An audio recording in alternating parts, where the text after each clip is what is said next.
It's finally happened. We can stop the speculation. The Cowboys have signed Dak Prescott. They gave him a good bit of money too. It's a 4-year, $160 million deal. I'm no math expert, but that's an average of $40 million a year for those 4 years.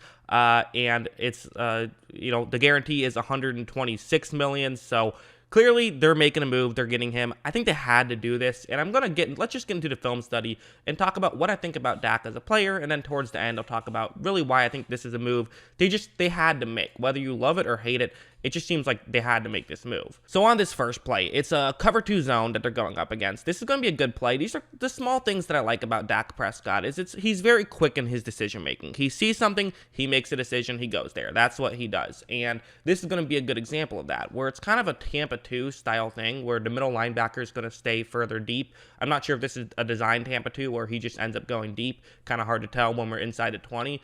But anyways, watch what happens. So Prescott takes the snap, and you notice that. So immediately, you have a receiver open, and I think that this might have even just been a hot route. You read the coverage, you stop, you let Prescott throw it to you, and you see, linebacker, he's staying further away. He has his hips turned towards that side since there's a third receiver in that area, which is why you just sit down in the coverage, because this can be an opening right here. The fact that Prescott can find this is not really anything special. This is something you expect him to be able to make this read eventually, but really the impressive thing is just the quickness of how he spots this immediately. I only played this for a bit, but he's already getting ready to throw this football, so he just spotted it immediately. And as you see, he makes this throw, and they're able to pick up a decent gain on that one just like that. So again, it's that quick decision-making, good reads. He can do some little stuff like that, plenty of quarterbacks in the league can do, but not every quarterback can do, and he does it very well. When I show this play, I think this could be one of the concerns about, he had obviously that incredible start to the season before getting injured where he,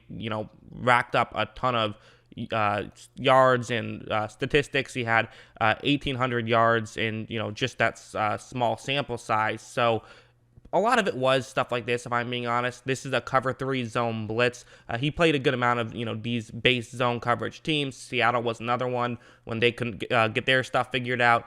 And there were some openings he could get to. This is an example of one where it's going to be a route over the middle. And there is the blitz, so if the pressure comes quickly, that's the hope for Atlanta. But Dak takes the snap, and also there was offsides on this play, so it's a free play. The pressure held up fine, and now you see there is going to be a pretty big opening. If, the ball was getting there now, it would be intercepted, but it's about to be a big opening. There's really no one further deep than the receiver who I've circled in yellow to cover this play. So it's a wide open play. It is. But again, Prescott is pretty good at making these types of throws. Like as you see, accurate throw. Again, low degree of difficulty, and that is a decent amount about how he was able to get sort of these, bulk stats up, and I think that that's totally fair to bring up. But like now let's talk about this one where this is, sort of a similar idea. It's a zone coverage play, again, a route over the middle, but this time it's not going to be as open. Watch. Prescott takes the snap, and you notice, as of right now, he's currently throwing the football. You're wondering, what in the world are you doing? Why would you throw this football here? Because how do you even fit it through that window? There is no window. What do you do here? Well, what he's going to try and do is lead his receiver, it's a tight end, further to Prescott's left, which is towards the bottom of the screen. He wants to basically throw this to where the Atlanta player can't get to it because, again, the Atlanta player has his back turned. Prescott sees that, knows it's an advantage. There is a risk there, but the chances are that this isn't going to be intercepted there just simply because, he can't see the ball. He has to track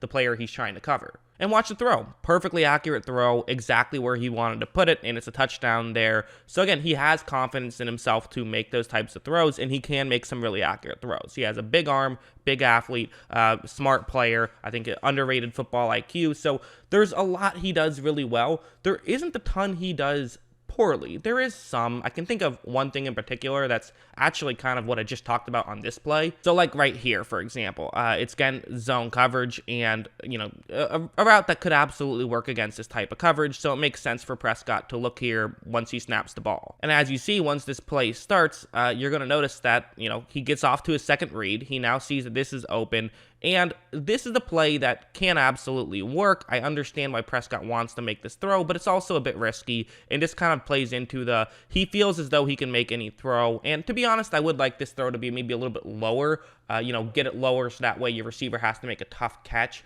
And if he misses it, then it's incomplete. Who cares? Because I think it's too risky to just try to fire it in there. But again, Dallas got a lot of yards last year.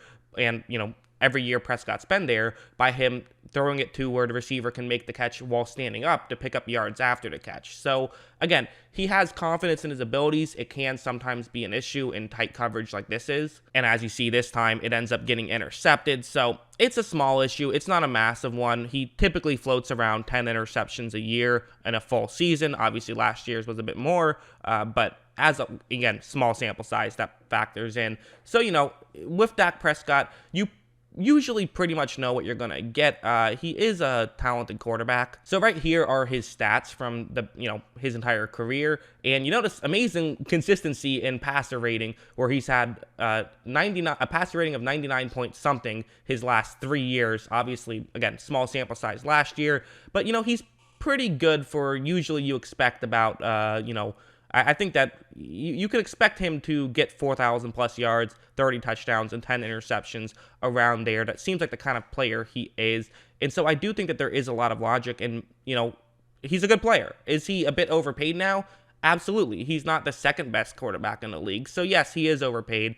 But that is kind of how quarterback contracts work. You do have, for whatever reason, guys, or not for whatever reason, the cap keeps going up, except for this year, and guys want to make more and more money, and really Dallas has no leverage. Because for Dallas, what do you do? If you're the Dallas Cowboys, do you really sit here and say, you know what, we'll let Dak Prescott walk? Because while it's true that now they have some serious cap issues, they had cap issues already because of some bad contracts. So they were going to be in, it's not Dak that's the worst contract. They have other bad contracts that I think look a lot worse.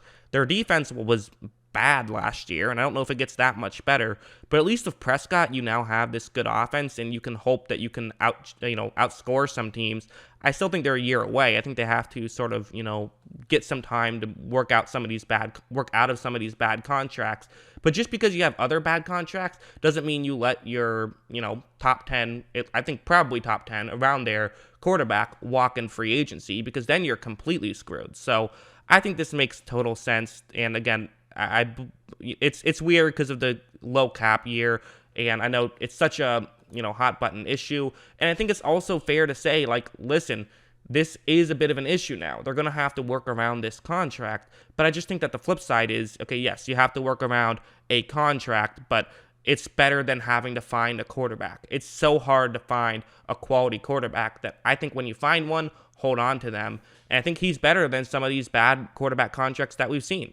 I think he was honestly better than Carson Wentz even before this past season. He's better than Jared Goff. So it makes sense to me. Again, it's a bit of an issue, but it's something you can work around. And, after this season, you could get rid of Amari Cooper. His dead cap would only be $4 million, whether that's with a trade or if you just straight up cut him, because he is getting $20 million a year. So that's a sizable cap hit. The cap hit's $22 million a year.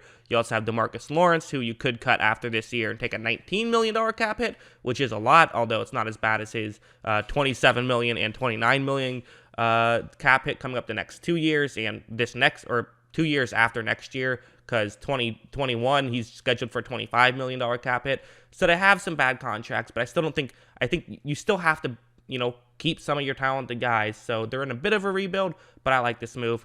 What do you guys think? I know it's a hot button issue. Let me know in the comments below. Always love hearing from you. And of course, as always, thanks for watching.